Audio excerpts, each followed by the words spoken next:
中央公园最出名的这个草坪了，然后很多玩气球的。它是一个坡，然后到底下，然后再往上，氛围可以啊。这属于一般都是结婚小孩的。你看，这有很多人玩这个气球。出站了，出了这个中央公园1号口。这个第一观感就是这边很明显的这种城市新区的感觉啊！你看这些都在建楼盘，然后你看这还有什么光环花园城。这个地方离这个市中心有点距离，我从市中心出发坐地铁1个小时啊，但是这没有算上，因为我住那地方一过去就是地铁口。你要平常你自己去做一个这种出行的计划，可能也得1个多小时，15分钟左右吧。然后现在去往这个中央公园啊，就是在这些新区的地方，你就和这个重庆就所谓的这个山城两江四岸就没太大关系了啊。大家看看啊，这边这个新小区，基本都是10年代往后盖的楼，这味儿都差不多啊，就是这种感觉。这应该是商品楼啊，你看这个建设，就是北京朝阳公园不有几个塔楼吗？不能说塔楼啊，这种商品房。就这种味儿挺像的。如果是那个比如说拆迁户那回迁什么的，这个建筑风格其实在国内都很明显，其实国外也一样啊。它这个建筑风格，你看它的墙体厚度，一层能容纳多少人就知道了。但你看目前我从这个1号口出来啊，到朝阳公园，到中央公园，重庆中央公园这块儿商业很少啊，就反正你要是这样，我觉得不方便。这个不和北京差不多了吗？大家可以看一下房价，这个房价和渝中区市中心这个新区华龙桥价格其实差不多，离市中心很远，但也不便宜啊。牛小面，那边起的挺好玩的。看这楼，都在建呢，哐哐的建。这边，看这个灯弄的，有点那种。就那种2、3线城市，它那种城市主干道都有这种特别，这气势的那种灯啊，都是这样的。北方城市特别多啊，北方的2、3线啊是这样。当然，我不是说这个中央公园建的是2、3线那种感觉啊。中央公园，我个人看法，它肯定是不缺这个买房的人，但是呢，以现在我的观感啊，因为我去年来过一次，我的这个感受啊，我感觉买中央公园房子人啊，就是两江四岸那种老城区住烦的，他30多岁了，该结婚有小孩了，可能这边可能学区也不错啊，然后或者说就北边往北走，重庆那些区县或者四川这些地级市买房买到这儿，我觉得还是可以的，因为他这边我看一下轨道，9号、10号还有几号都往这边走啊。但你看整体风格，你看它这个地方肯定是很明显的，它把这个相当于把那个山炸了。炸平弄成这种缓坡，跟香港的那种建设，因为香港它也在山城嘛，在香港一开始建设就走这种炸山的路线了。你看这个重庆北部的新区也基本上这个玩的模式。那你说如果说这外地人，比如说我作为一个北京人，我会来这买房，肯定不会买，因为这种商业的新区啊，它全国各地它都一个样，那你要买这儿干嘛不买北京呢？对不对？还有一个问题是什么呢？这块就没有两江四岸啊，没有这种山城，老山城那种社区的那种感觉了。就这个就是全国各地的这种新城都一样，所以肯定你要说，比如说我人有钱，我在重庆买3套，我肯定有1套有可能会在中央公园这种地方啊。但你第一套肯定还是两江四岸这种核心位置，对吧？因为外地人来重庆肯定就是想看两江四岸的景色的，和这种老社区这种烟火气，对吧？其实新城都差不多。就包括现在这个北京人，好多人去南方住，为什么都住老城区啊？这都可以理解啊。这就跟这种老北京人，可能老城区住烦了，也会跑这种新区，比如大兴啊，或者顺义啊，或者昌平这种地方住，通州啊这种地方住。他这个就是他，因为他看过了这种老城区的感觉了，他觉得不新鲜。为什么就是外地来北京的朋友，他可能会买这种东城、西城、老破小，或者有条件买那种更好一点的房子。买那种什么3环里啊、4环里啊，肯定是这个道理，都大家都一样的。但这个区，我们看网络上一说中央公园，也是重庆人吵架的地方啊。有人就说特别远，这地儿谁来买？有人说这地儿怎么可能远的地铁1小时？的确，地铁方便啊。这个地方大概率就是怎么说呢？比如说重庆老重庆人在那个城区是比较市中心地方有房，然后给父母或者给自己买一套改善，来这边，我估计就是这个道理。因为这边开车就跟北方差不多了，大平地，没有说什么这么绕那么绕那种路啊，很少。然后我现在这个位置就应该是中央公园的位置了。排房子啊，正好能看这个中央公园，就类似于那种长安公园、棕榈泉那感觉吧。我估计就是营造这种氛围啊，就是卖房肯定会说啊，公园房对吧？看大平地。但这个节儿我觉得对北方人就不会有太大吸引力的。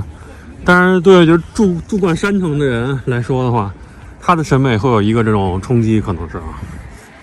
树挺奇怪，你看这块都是绿的，前面全秃了。它不是一个品种，我感觉这一大长条全是步道。海这公园我觉得完全就是让这个重庆人过这腿瘾的，你知道吧？就是一个道理，就跟北方人来重庆一样，对吧？或者平地城市来山城一个道理，就是都是互相地了，换口味，很简单。因为你像这种重庆的市区里头，它公园绿化是不差的，就跟我住渝中的话，你想爬山天天都能爬山。对吧？你从华阳桥上到大坪，从那个菜园坝到两湖口，重庆那个市区是不太缺绿化，所以我还是刚才那个观点啊，就是这个买房的人，草坪踩的还是挺舒服的啊。有很多在这休息的，他这好像不让铺这个垫子。上次来这儿，去年的时候，他貌似在养草坪啊，就不让你下去踩。这次就是给公众开放，可以踩了。这么一看，这个草坪还是挺漂亮的啊，然后氛围不错，这就跟你去酒吧街一样，需要氛围，对吧？你在公园也需要一个公园的氛围。这个公园就这个草坪，应该就是这个中央公园最大的优点了啊。然后咱们一会儿来说说，我可以就是简单和这个北京朝阳公园做一个小小的对比啊，因为朝阳公园也是就是北京所在内唯一的城市公园嘛。离开这个中央公园大草坪啊，然后我走到一个它的外面的区域啊，你看还挺漂亮的。这有个湖吧，这应该不是江了，是个湖。它这个公园它是开放城市公园啊，就是类似于长公园吧，但长公园还有门啊。它这是没有门的，等于说你意思就是说你晚上想在这约会也是可以的啊，没有人管你。这种开放的城市公园啊。整体这个氛围还是不错的啊！你看它绿化程度，中央公园一环是什么？围着公园一圈嘛。这边其实入住率并不高啊。你像这种外面小窗户，很多都封窗户了，或者说大东西，你看没大的基本上就没住人。而你看楼下底商，我也拍了，基本都是停滞的状态，而且没是出租啊，还有什么卖啊，很多人在卖这个。你看这块没人们住，这边这个楼。反正肯定不能说没有人住啊，但是人肯定不多，而来这儿人大部分就是去那公园玩，你知道吧？他不是说纯住这儿的。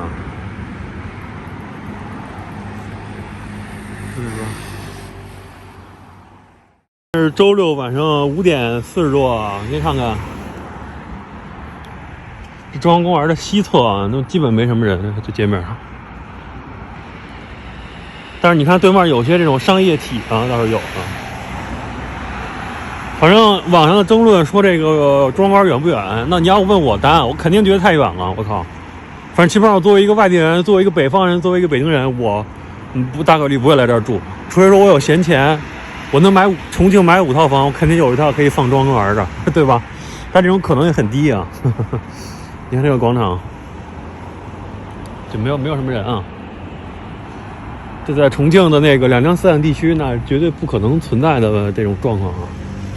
因为重庆也是个很有烟火气的城市，只能说这个区域还在建设吧，或者说还有可能啊，我可能也没有做完全了解啊，是这边还是都没交房呢，还是什么个意思？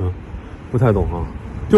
就我看这种新园区，因为北京有很多这种新园区，包括这些1线的城市，它都有很多种大同小异，你知道吧？反正给我一个外地人，一些偏城市长大的小孩来说来看啊，就没什么新鲜感。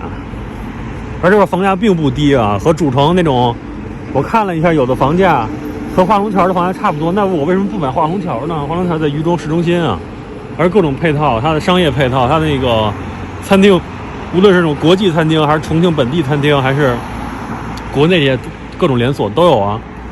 所以我不太清楚，就是说，就是买中关人，我觉得大概就是对吧？我说那几种就有可能，其他的不太可能。或者比如就在机场这附近上班的，或者就在这个产业楼里上班的有可能，其他的我觉得不太可能会住这儿啊。那建的的确是还可以，但是就把重庆最有特色烟火气没有啊。同样看着这个健身房，只有一位老哥在这儿练呢，其他也没什么人。就是咱可能拍摄时间不对啊，或者各方面，但是就我觉得这个区域有点，我不知道它夜里会是什么样啊。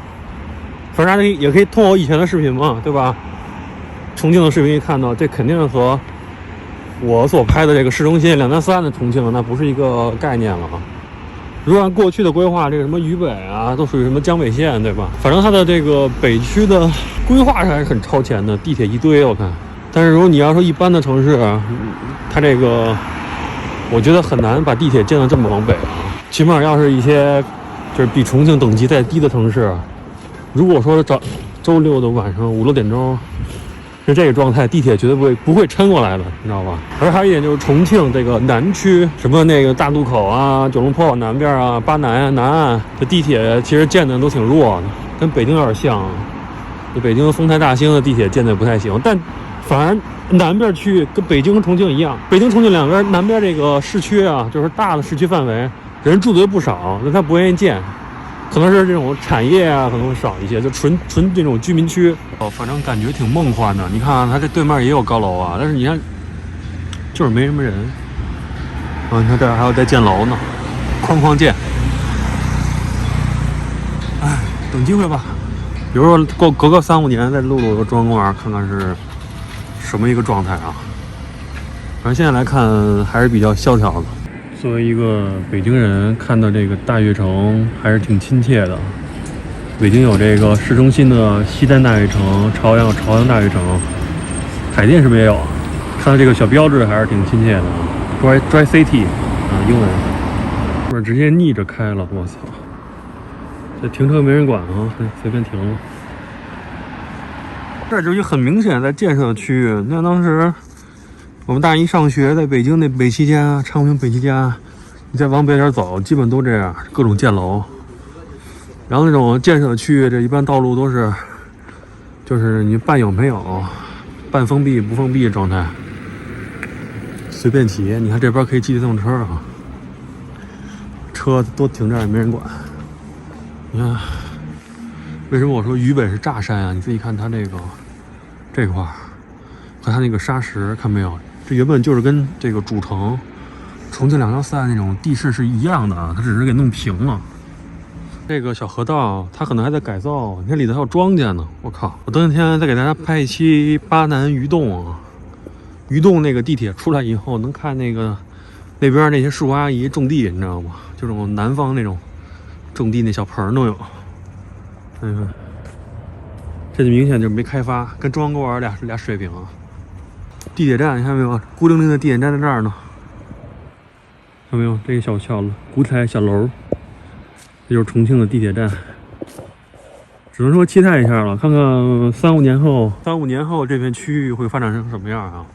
但我相信，就这个面貌，就应该是中央公园，它10年前就应该就基本就这样。你看这小地铁孤零零的杵在这儿，好安静啊！这重庆我从来没有安静的感觉啊。我说安静不是那种杂乱，是因为重庆后面烟火气嘛，很喧闹，没有，看没有？好安静。这么一看，那个景儿晚上应该还可以啊。我不知道大家玩没玩过2077啊？2077在那个太平洲，你就能看到对面那个市中心啊，那个政府那个区域就是特别繁华。但是在这儿买房不好说。反正你要我的话，在这儿租房都不太可能，这就没什么配套，没什么商业，也没什么玩的。要是结了婚的话，他这边有特别好的学校，我觉得倒是可以，因为环境啊各方面不错。但是前提就是说，你还是那句话，完全就对于2江4岸的需求没那么强了。但其实这是重庆最好的这个地方，优点在，对吧？包括烟火气啊，这基本就没有。这就是一新区嘛，就是或者换句话说，对吧？从一个农村变成就完全拔起来的。而它这个路牌儿是按现在这现行规定设计的嘛，感觉有点像老式路牌。坐这轨道回家了，来的时候坐的是9号线，回来的时候换条线，不然无聊啊，老坐一条线。5号线应该在那什么沙坪坝那边再换，应该就能换回去。你看这叫林雨蝶苑啊，蝴蝶的蝶是吧？应该没念错啊。界面151到229，蝶式别墅，界面112平，林雨洋房，他没写多少钱。看房子，就看的位置，这个房啊，以后一个是方便，是底下它就是地铁，就是轨道，这是方便之一。第二个就是说，它肯定将来要把这个片区，你看现在还是杂草丛生啊，它将来它给它整治好，就还可以。然后这对面也有商业嘛，你看这几个楼。那重庆这些基建搞得很好啊，你看刚才我说大悦城之类的，这也倒是方便，但还是那句话，就跟2江4岸割裂出来了，对吧？没太大关系了。然后我觉得渝北这个区还是挺远的，渝北只有和江北挨着那几个地方还好，我觉得其他地儿觉得还有点远，还是看个人需求吧。觉得反正你要说重庆本地人，要我重庆本地人，比如给父母弄一套这种改善的还可以。要自己住的话，我年轻人很少人住这儿吧。给大家看一下这个片区到市中心和各站的位置啊，你看它起价基本都是6块7块了，5块是最少，所以你就知道它这个地方还是挺远的啊，或者说非常远了，我觉得。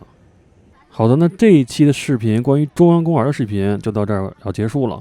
那么大家要有对中央公园的想法，也可以在评论区写下你的留言。同时呢，希望大家可以点赞3连关注我的 B 站抖音、西瓜视频，然后最关键，希望大家可以就是关注我的 YouTube， 帮我点赞订阅一下，因为只有 YouTube 的视频能让我有较高的一些收益啊，在将来。然后 B 站也会相对来说有一点钱吧，其他的平台是没有播放，是没有费用的。大家知道做这个视频也是非常一是费时间无所谓了，干这个，那主要是目前来说还一直在投入啊，所以希望大家如果有条件可以帮我点赞关注一下 YouTube， 同时大家可以关注一下我的个人公众号啊，和我的这个 B 站的和 YouTube 名字一样，都叫 DJ 汉堡。我会发一些文字的信息，包括有一些比如以后我分享的软件插件啊，也可以给大家在公众号里分享，大家可以去关注一下。那么非常感谢大家的支持，那么咱们下期再见。到我住的地方画龙桥了，其实你看啊，星巴克、吉野家、麦当劳也能体现出一个片区的繁华程度与否啊，你吃不吃其实是一方面的，对吗？